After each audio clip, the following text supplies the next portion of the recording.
बाद औक़ात गुरूर के बारे में हमारा तसव्वुर ये होता है कि जैसे गुरूर उस चीज़ को कहते हैं कि जब कोई बड़ा बोल बोलता है, हाँ। लेकिन गुरूर दरअसल रवैये का नाम है।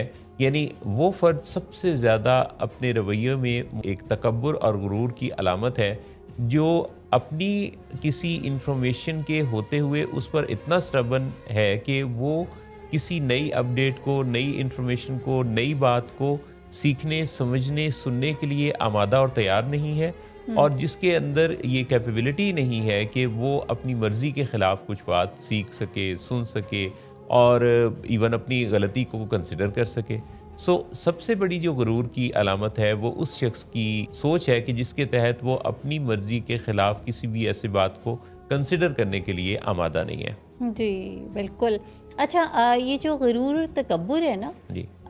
ये एक ऐसी चीज़ है, मेरा ख़्याल है जो इससे गुज़र रहा होता है, मुझे तो ये भी बहुत सीरियस ज़हनी मसला ही लगता है मोहसिन साहब। यानी जब कोई बहुत ही तकब्बुर का शिकार मैं किसी भी शख्स को देखती हूँ, जिसकी बातों से, लहजे से, उसके एक्शन से झलक रहा होता है ना जी। पूरा तकब्बुर, जी। तो मुझे ऐसा लगता है कि यही बंदा है जो सख्त तकलीफ़ में है। जी। क्योंकि देखिए उसको कितना डिफ़िकल्टी से मैनेज करना पड़ता होगा अपने एटीट्यूड को।